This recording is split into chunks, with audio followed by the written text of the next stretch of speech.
हाथों में झोला लिए डीएम पूजा सिंह भेष बदलकर बिना किसी सिक्योरिटी गार्ड और बिना किसी तामझाम के बाजार जा रही थी। वह खुद अपनी आंखों से देखना चाहती थी कि सिस्टम आम लोगों के साथ कैसे काम करता है। घूमते घूमते उसकी नजर एक पानी पूरी के ठेले पर पड़ी, जो एक शंभू नाम के अधेड़ उम्र का आदमी तेजी से पानी पूरियां भर भर कर ग्राहकों को दे रहा था। उसके चेहरे पर पसीना था, लेकिन आंखों में एक अजीब सी संतुष्टि थी। पूजा ठेले के पास जाकर खड़ी हो गई और बोली, भैया एक प्लेट पानी पूरी लगाना। शंभू ने मुस्कुराकर उसकी तरफ देखा और बोला, हाँ मैडम, बताइए, तीखा या मीठा खाएंगी? पूजा की आंखों में शरारत चमकी। बोली, एकदम तीखा बनाना, ऐसा कि मजा आ जाए। शंभू ने कहा, बस मैडम, अभी देखिए। और फिर अपनी कला का प्रदर्शन शुरू कर दिया। उसने एक पानी पूरी उठाई, उसमें सफेद मटर और आलू का मसाला भरा और फिर उसे पुदीने और इमली वाले मसालेदार पानी के जग में डुबोकर पूजा की ओर बढ़ा दिया। पूजा ने पानी पूरी को मुंह में जैसे ही डाला, तभी लोगों की हंसी ठिठोली की आवाजें दब गईं। पूजा ने मुड़कर देखा तो दो बुलेट मोटर बाइक पर तीन पुलिस वाले और एक रौबदार इंस्पेक्टर विक्रम राणे सवार थे। उनकी मोटरसाइकिल ठीक इनके ठेले के सामने आकर रुकी। विक्रम राणा अपनी मूंछों पर ताव देते हुए बाइक से अपने सिपाहियों के साथ उतरा और शंभू को घूरते हुए अपनी कड़क आवाज में कहा, अबे शंभू, तेरा ठेला आज फिर यहां लग गया। कितनी बार बोला है कि सड़क पर धंधा नहीं करना है, लेकिन तू तो सुधरने का नाम ही नहीं ले रहा है। शंभू का खिला हुआ चेहरा पल भर में मुरझा गया। उसने घबराते हुए अपने दोनों हाथ जोड़ लिए। साहब, गरीब आदमी हूं, बच्चों को पालना है, थोड़ा साइड में ही तो लगाया है। साहब, किसी को तकलीफ नहीं हो रही। इंस्पेक्टर विक्रम राणे जोर से हंसा। तकलीफ नहीं हो रही? तू हमें सिखाएगा कि तकलीफ हो रही है या नहीं, और इस हफ्ते का हिस्सा कहां है? लगता है धंधा ज्यादा अच्छा चल रहा है, तभी दिमाग खराब हो गया है। शंभू बिलगिड़ाने लगा। नहीं साहब, ऐसी बात नहीं है। अभी बोहनी भी ठीक से नहीं हुई है। शाम तक जो भी बनेगा मैं थाने में पहुंचा दूंगा साहब। इंस्पेक्टर विक्रम राणे की आंखें गुस्से से लाल हो गईं और बोला, शाम तक हमें बेवकूफ समझा है? क्या तू हमें शाम तक इंतजार कराएगा? शंभू डरते हुए बोला, नहीं साहब, मेरा वो मतलब नहीं था। शंभू कुछ और कहता, उससे पहले ही कांस्टेबल पाटिल ने आगे बढ़कर ठेले पर रखे पानी के जग को उठाकर सड़क पर फेंक दिया। मसालेदार पानी सड़क पर फैल गया और फिर इससे पहले कि कोई कुछ समझ पाता, इंस्पेक्टर विक्रम राणे ने अपनी भारी भरकम लात शंभू के ठेले पर दे मारी, जिससे पूरा ठेला पलट गया। उबले हुए आलू, मटर, चटनी सब सड़क पर बिखर गए। सैकड़ों पानी पूरियां जमीन पर गिरकर गंदे पानी में लथपथ हो गईं। शंभू की दिन भर की मेहनत, उसकी बेटी के डॉक्टर बनने का सपना, सब उस गंदी सड़क पर बिखरा पड़ा था। शंभू जमीन पर बैठकर अपनी बिखरी हुई पूरियों को देख रहा था और उसकी आंखों से आंसू बह रहे थे। ये सब देखकर पूजा सिंह का खून खौल उठा। एक डीएम के तौर पर नहीं, बल्कि एक इंसान के तौर पर। वह एक कदम आगे बढ़ी और अपनी आवाज को जितना हो सके सख्त बनाते हुए बोली, ये क्या तरीका है? किसी गरीब की रोजी रोटी को इस तरह लात मारते हुए आपको शर्म नहीं आती? पूजा की आवाज सुनते ही इंस्पेक्टर विक्रम राणे और उसके साथी चौंक कर उसकी तरफ मुड़े। विक्रम राणे ने पूजा को ऊपर से नीचे तक घूरकर सोचने लगा कि एक मामूली सी सूट पहनी औरत मुझे कानून सिखाने की हिम्मत कर रही है। विक्रम राणा हंसते हुए बोला, ओहो, तो देखो जरा आज समाज सेवा करने कौन आया है। अरे मैडम, तुम कौन हो? इसकी रिश्तेदार हो जाओ, अपना काम करो, ज्यादा नेतागिरी मत, यहां झाड़ो। कांस्टेबल पाटिल ने भी मजाक उड़ाते हुए कहा, लगता है मैडम नई नई इस शहर में आई हैं, इन्हें पता नहीं इंस्पेक्टर विक्रम राणे साहब कौन हैं। पूजा ने गहरी सांस ली और बोली, मैं कोई भी हूं, लेकिन मैं इस देश की नागरिक हूं और मैं पूछ रही हूं कि किस कानून में आपको यह हक दिया कि आप किसी की मेहनत को ऐसे बर्बाद कर दें। ये गरीबों पर जुल्म नहीं तो और क्या है? जुल्म और कानून जैसे शब्द सुनकर विक्रम राणे का पारा चढ़ गया और सोचने लगा कि एक मामूली सी औरत उसके मुंह लग रही थी। वह भी पूरी भीड़ के सामने उसकी ईगो को ठेस पहुंच गया। उसका चेहरा गुस्से से तमतमा गया और चिल्लाते हुए बोला, रुक, तुझे अभी कानून सिखाता हूं। और अगले ही पल बिना किसी चेतावनी के उसने गुस्से में आकर अपना हाथ उठाया और पूजा सिंह के गाल पर एक जोरदार थप्पड़ जड़ दिया। आवाज इतनी तेज थी कि एक पल के लिए जैसे वक्त ही रुक गया हो। उसके गाल पर पांचों उंगलियों के लाल निशान उभर आए। कान में एक अजीब सी झंझनाहट होने लगी। भीड़ अवाक थी। लोगों की आंखें फटी की फटी रह गईं। कोई यकीन नहीं कर पा रहा था कि एक पुलिस वाले ने खुले बाजार में एक औरत पर हाथ उठा दिया। शंभू तो जैसे सदमे में चला गया था, लेकिन पुलिस वालों को इससे कोई फर्क नहीं पड़ा। वे जोर जोर से हंसने लगे और बोले, बढ़िया है, बड़ी कानून सिखाने आई थी। विक्रम राणे ने अपनी हथेली झाड़ते हुए कहा। अब पता चला पुलिस से जुबान लगाने का नतीजा। पूजा ने अपना गाल सहलाया। उसे दर्द से ज्यादा बेइज्जती महसूस हो रही थी, लेकिन उसके अंदर का गुस्सा अब एक गर्म संकल्प में बदल चुका था। तभी एक सिपाही ने आगे बढ़कर पूजा की कलाई सख्ती से पकड़ ली और बोला, साहब बोलिए, अभी इसे थाने घसीटते हुए ले चलते हैं। इंस्पेक्टर विक्रम राणे चिल्लाते हुए बोला, हाँ ले चलो, इस लड़की को थाने, वहीं इसकी सारी अकड़ को निकालेंगे। फिर पूजा को दो पुलिस कांस्टेबल धकेलते हुए गाड़ी की तरफ ले जाने लगा। भीड़ अभी मूक दर्शक बनी खड़ी थी। किसी की हिम्मत नहीं थी इंस्पेक्टर के खिलाफ आवाज उठाने की। सबकी आंखों में पुलिस का खौफ साफ दिख रहा था। पूजा को अब एहसास हुआ कि स्थिति कितनी गंभीर है। उसे लगा कि अब उसे अपनी असली पहचान बता देनी चाहिए। बस एक फोन करना है और यह चारों उसके कदमों में होंगे। लेकिन जैसे ही उसने यह सोचा, उसके दिमाग में एक और ख्याल आया।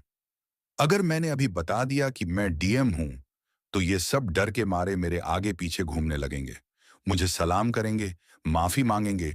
लेकिन उस सच्चाई का क्या होगा जो मैं देखने निकली थी? उस आम आदमी का क्या होगा जिसके पास डीएम का टैग नहीं है? उन हजारों लोगों का क्या होगा जो रोज इसी तरह जलील होते हैं और कोई उनकी नहीं सुनता? उसने मन ही मन फैसला किया, मैं अभी अपनी पहचान नहीं बताऊंगी। मुझे इस सिस्टम की गंदगी को आखिर तक देखना है।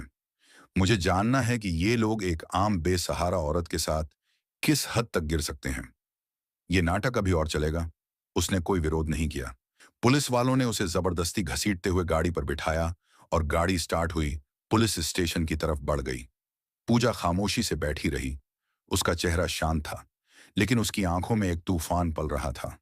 रास्ते भर पुलिस वाले बेहुदा मजाक करते रहे और वे बोल रहे थे, अबे यह औरत तो बहुत तेज निकली, लगता है किसी बड़े घर की है। तो किसी ने कहा, अरे नहीं रे, बड़े घर की होती तो भिखारियों की तरह खड़ी होकर पानी पूरी खाती, जरूर किसी के साथ भागकर आई होगी और अब हमें कानून सिखा रही थी। हाँ हाँ हाँ, थाने चलने दे, सारी हेकड़ी निकाल देंगे। विक्रम राणे साहब का हाथ खाकर कोई सीधा खड़ा नहीं रह पाता। पूजा ने उनकी हर बात सुनी, लेकिन एक लफ्ज सा नहीं बोली। वह हर चेहरे को, हर नाम को अपने जहन में कैद कर रही थी। थाना पहुंचते ही उसे गाड़ी से लगभग घसीट कर उतारा गया। विक्रम राणे ने चिल्लाते हुए आदेश दिया, डालो इसे लॉकअप में। एक महिला कांस्टेबल, जो शायद नाम की महिला थी, पूजा को पकड़ा और उसे औरतों के लॉकअप की तरफ धकेल दिया और बाहर से लोहे का दरवाजा बंद कर दिया। लॉकअप के भीतर का माहौल किसी नर्क से कम नहीं था। एक छोटा सा घुटन भरा कमरा, कोनों में गंदगी जमा थी। एक बदबूदार कंबल एक कोने में फेंका हुआ था। वहां पहले से ही दो और औरतें सहमी हुई बैठी थीं। एक की उम्र करीब 40 के आसपास थी। उसका नाम लक्ष्मी था और दूसरी एक 24 उम्र की लड़की थी। उसका नाम रीना था।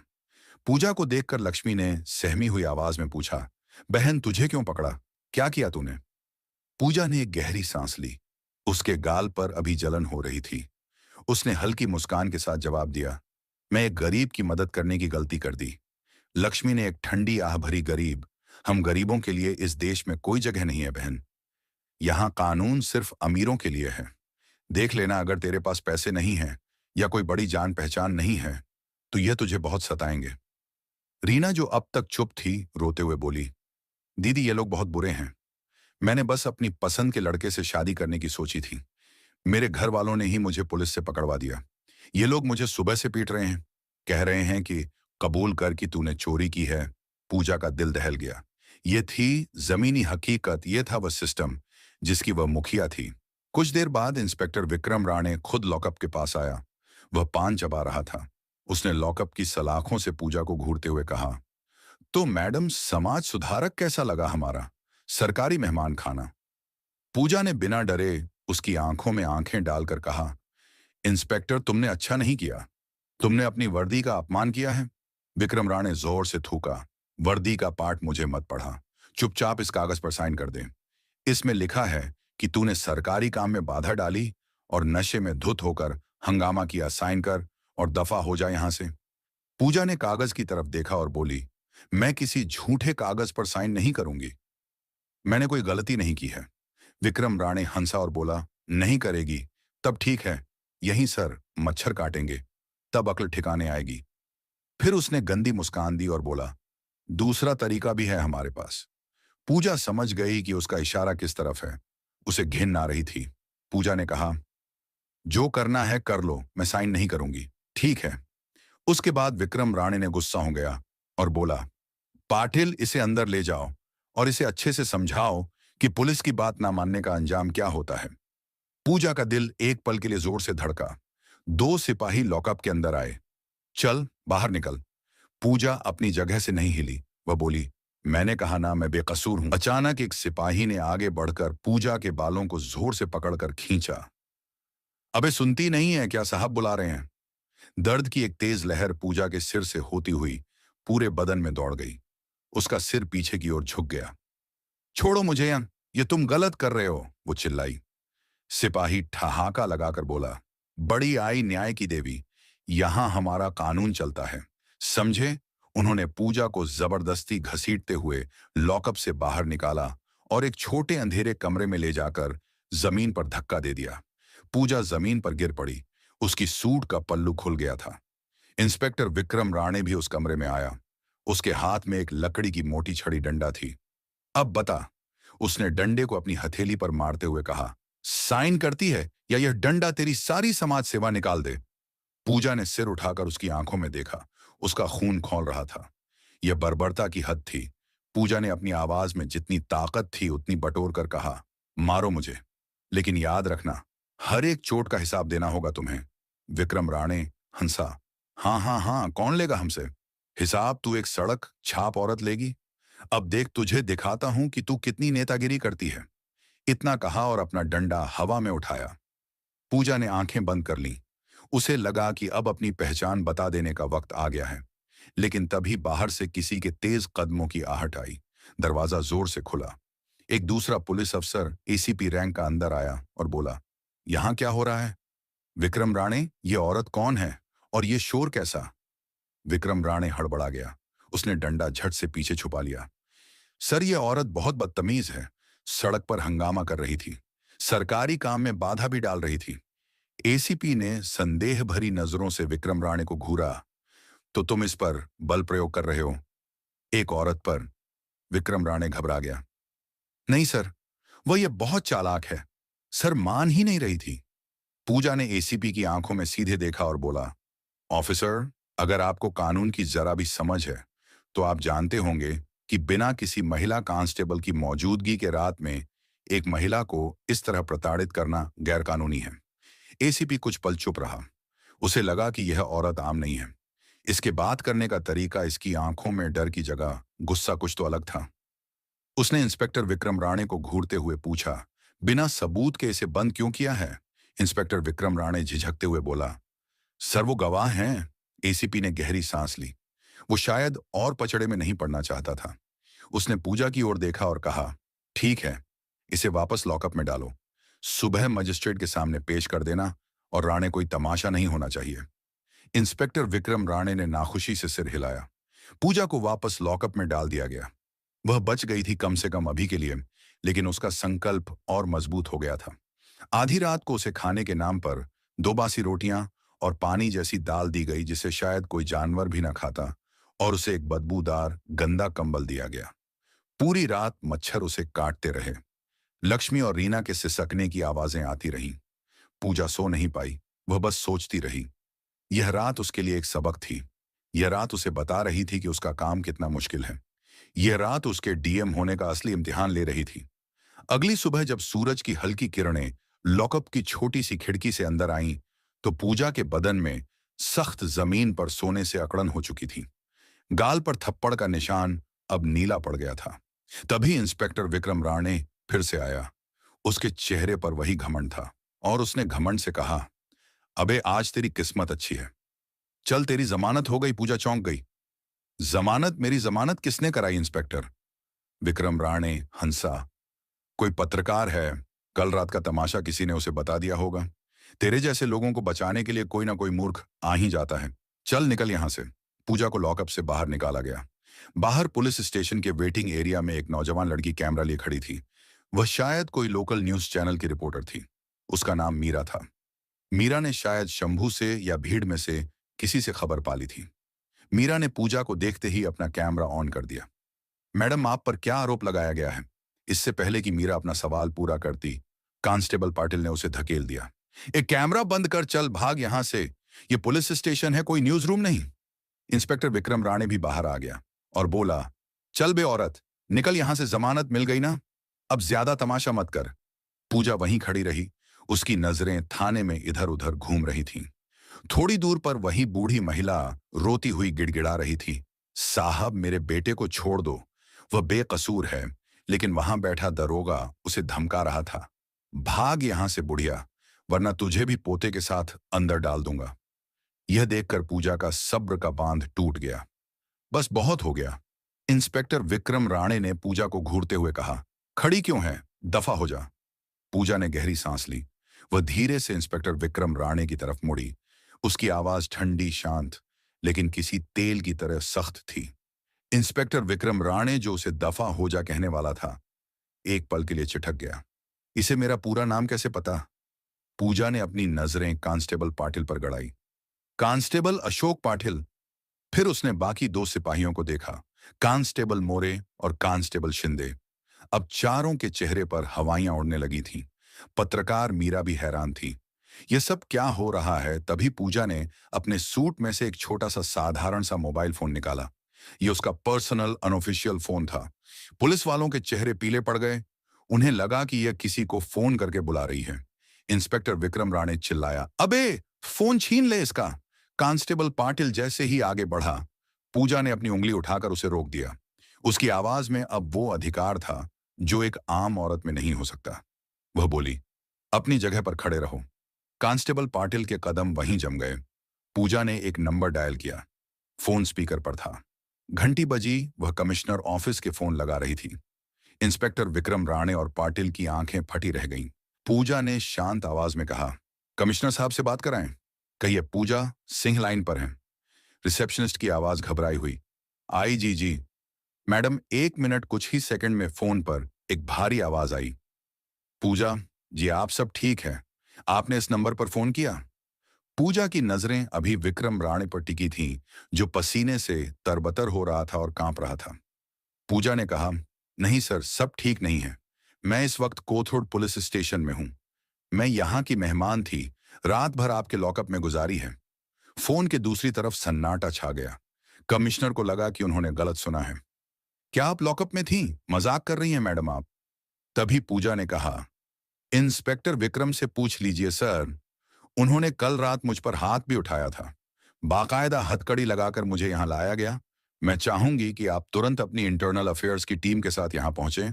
और हाँ, एसएसपी साहब को भी साथ लेते आइएगा। यहां सिस्टम में कुछ ज्यादा ही गंदगी फैल गई है, उसे साफ करना है। जी मैडम, मैं बस 5 मिनट में पहुंच रहा हूं। मैडम, कमिश्नर की घबराई हुई आवाज आई और फोन कट गया। अब पुलिस स्टेशन में मौत जैसा सन्नाटा था। इंस्पेक्टर विक्रम राणे का चेहरा सफेद पड़ चुका था। उसके हाथ पैर कांप रहे थे। वो हकलाते हुए बोला, मैडम आप कौन हैं? पूजा सिंह ने अपनी बालों को, जो अब तक बिखरे हुए थे, उन्हें एक झटके से संवारा। वो 2 कदम आगे बढ़ी और विक्रम राणे की आंखों में आंखें डालकर बोली, मैं पूजा सिंह हूं, इस जिले की डिस्ट्रिक्ट मजिस्ट्रेट। ये 2 शब्द नहीं थे। ये विक्रम राणे और उसके साथियों के लिए मौत का फरमान थे। इंस्पेक्टर विक्रम राणे की हालत ऐसी हो गई जैसे उसे सांप सूंघ गया हो। उसके हाथ से डंडा छूटकर जमीन पर गिर गया। कांस्टेबल पाटिल तो जैसे पत्थर का बन गया था। पत्रकार मीरा का कैमरा अब भी ऑन था। उसका दिमाग घूम गया था। जिले की डीएम भेष बदलकर और उसे पुलिस ने पीटा। ये तो सदी की सबसे बड़ी खबर है। विक्रम राणे की जुबान लड़खड़ा रही थी। हमसे गलती हो गई मैडम, हमें पता नहीं था। वो घुटनों के बल जमीन पर गिरने ही वाला था कि पूजा ने अपनी आवाज से उसे रोक दिया। खड़े रहो इंस्पेक्टर। उसकी आवाज में इतना रोब था कि विक्रम राणे वहीं जम गया। ठीक 5 मिनट बाद थाने के बाहर सायरन की आवाजों का एक पूरा काफिला गूंज उठा। एक दो नहीं, करीब आधा दर्जन गाड़ियां जोर से ब्रेक लगाकर रुकी। गाड़ियों से पुलिस के बड़े बड़े अफसर उतरे। सबसे आगे खुद पुलिस अधिकारी एसपी थे। उनके पीछे एसएसपी और कई दूसरे सीनियर अधिकारी। वे सब लगभग दौड़ते हुए थाने के अंदर आए। अंदर का नजारा देखकर वे सन्न रह गए। जिले की डीएम पूजा सिंह एक मामूली सी कपड़े पहनी खड़ी थी। उनके गाल पर थप्पड़ का नीला निशान साफ दिख रहा था। साड़ी पर धूल लगी थी, बाल बिखरे हुए थे। एसपी साहब ने पूजा सिंह को देखते ही जोर से सैल्यूट ठोका। मैडम, ये क्या हो गया? उनके पीछे खड़े एसएसपी और बाकी अफसरों ने भी फौरन सैल्यूट किया। थाने का जो भी स्टाफ अब तक तमाशा देख रहा था, वे सब डर के मारे कांपते हुए अटेंशन की मुद्रा में खड़े हो गए। जिस इंस्पेक्टर विक्रम राणे ने कल रात डीएम को थप्पड़ मारा था, वह अब थर थर कांप रहा था। पूजा ने एसपी की तरफ देखा। कमिश्नर साहब, कल रात मैंने अपनी आंखों से देखा कि आपकी पुलिस आम जनता के साथ कैसा सुलूक करती है। उसने शंभू के ठेले की पूरी घटना बताई और कहा, जब मैंने उन्हें रोकने की कोशिश की तो आपके इस बहादुर इंस्पेक्टर विक्रम राणे ने मुझ पर हाथ उठाया, सिर्फ इसीलिए कि मैंने एक गरीब के हक में आवाज उठाई। एसपी का चेहरा गुस्से और शर्मिंदगी से लाल हो गया। उन्होंने विक्रम राणे को घूर कर देखा। विक्रम राणे अब तक जमीन पर घुटनों के बल गिर चुका था। वह दोनों हाथ जोड़कर गिड़गिड़ा रहा था। मैडम, मुझे माफ कर दीजिए। मेरे बच्चों का वास्ता है मैडम। मुझसे भूल हो गई। मैं आपको पहचान नहीं पाया। पूजा की आंखें आग उगल रही थीं। बस यही तो दिक्कत है। पूजा जोर से गरजी। तुमने मुझे इसलिए नहीं पीटा कि मैंने कोई जुर्म किया था। तुमने मुझे इसीलिए पीटा क्योंकि मैं एक आम औरत दिख रही थी। अगर मैं डीएम नहीं होती तो क्या तुम मुझे कल रात उस कमरे में मारते पीटते? क्या तुम मुझे झूठे केस में फंसाकर जेल भेज देते? बोलो। विक्रम राणे के पास कोई जवाब नहीं था। वो बस माफ कर दो मैडम रट रहा था। पूजा ने लॉकअप में बंद लक्ष्मी और रीना की तरफ इशारा किया। कमिश्नर साहब, उन औरतों का क्या क्या, उनका कोई हक नहीं है। ये पूरा थाना ये आपकी नाक के नीचे जुल्म का अड्डा बना हुआ है। पत्रकार मीरा ये सब रिकॉर्ड कर रही थी। ये पूरा ड्रामा लाइव जा रहा था। पूजा ने सख्त लहजे में आदेश दिया, कमिश्नर साहब, इंस्पेक्टर विक्रम राणे, कांस्टेबल अशोक पाटिल और उनके साथ कल रात ड्यूटी पर मौजूद उन दो सिपाहियों को मैं इमीडिएट इफेक्ट तत्काल प्रभाव से सस्पेंड करने का आदेश देती हूं। और सिर्फ सस्पेंशन नहीं, पूजा ने कहा, इन सब के खिलाफ एफआईआर दर्ज होगी।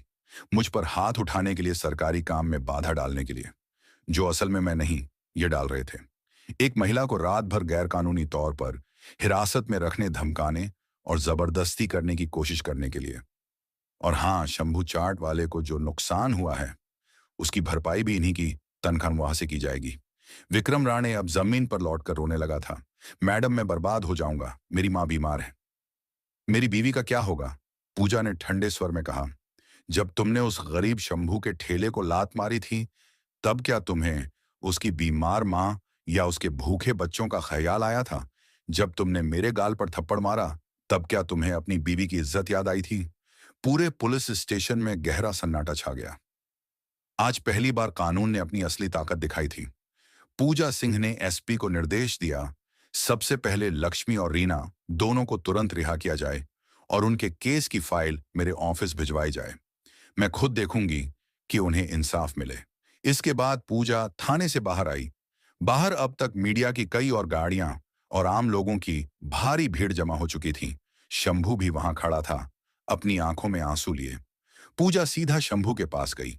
शंभू उसे देखते ही हाथ जोड़ने लगा। पूजा ने उसके हाथ पकड़ लिए। शंभू भैया, माफी तो मुझे मांगनी चाहिए। मेरे ही सिस्टम के लोगों ने आपकी रोजी रोटी छीनी। मैं वादा करती हूं आपका ठेला आपको वापस मिलेगा और पूरे सम्मान के साथ। आपको म्यूनिसिपल कॉरपोरेशन से ऑफिशियल लाइसेंस भी दिलवाया जाएगा। आज से आपसे कोई हफ्ता नहीं मांगेगा। शंभू रो पड़ा, मैडम, आप तो देवी हैं। आपने हमें बचा लिया। मैं देवी नहीं, बस अपना फर्ज निभा रही हूं, पूजा ने कहा। फिर वह मीडिया की तरफ मुड़ी। मीरा ने माइक आगे किया। पूजा ने कहा, आज जो हुआ वो शर्मनाक है, लेकिन यह एक शुरुआत भी है। मैं इस शहर के हर नागरिक को यह भरोसा दिलाना चाहती हूं कि कानून से ऊपर कोई नहीं है। ना कोई नेता, ना कोई अफसर और ना ही कानून के रखवाले। अगर पुलिस जनता की रक्षक बनेगी तो हम उसे सलाम करेंगे। लेकिन अगर वह भक्षक बनेगी तो उसे बख्शा नहीं जाएगा। उसने कमिश्नर की तरफ देखकर कहा, मैं चाहती हूं कि इस थाने के हर कोने में सीसीटीवी कैमरे लगाए जाए और हर हफ्ते उनकी फुटेज की जांच हो। कमिश्नर ने सिर झुकाकर कहा, जी मैडम। इंस्पेक्टर विक्रम राणे और उसके साथियों को हथकड़ी लगाकर पुलिस की जीप में बिठाया जा रहा था। कल तक जो वर्दी उनका घमंड थी, आज वही वर्दी उनकी बेइज्जती का सबक बन गई थी। उनकी नौकरी, उनकी इज्जत, सब एक रात में खत्म हो गया था। पूजा सिंह अपनी सरकारी गाड़ी की तरफ बढ़ी। वह थकी हुई थी, उसके गाल पर दर्द था, लेकिन आज उसके दिल में एक गहरा सुकून था। ऐस बड़ी ही दफ्तर से नहीं, बल्कि जमीन से जुड़कर उसने आज सिस्टम की एक बड़ी ले ली। गंदगी को साफ किया था। गाड़ी स्टार्ट हुई। पूजा ने शीशे से बाहर देखा। लोग उसकी जय जयकार कर रहे थे। शंभू उसे हाथ जोड़कर विदा कर रहा था। पूजा ने आंखें बंद कर ली। यह लड़ाई लंबी थी। यह सिर्फ एक रानी की कहानी नहीं थी। यह उस पूरे सिस्टम को बदलने की लड़ाई थी, जिसकी जिम्मेदारी अब उसके कंधों पर थी। और वह इस जिम्मेदारी को निभाने के लिए पूरी तरह तैयार थी। पुणे की वह सुबह एक आम सुबह नहीं थी। वह एक नई उम्मीद, एक नए इंसाफ की सुबह थी। तो दोस्तों, यह कहानी केवल मनोरंजन और शिक्षा के उद्देश्य से बनाई गई है।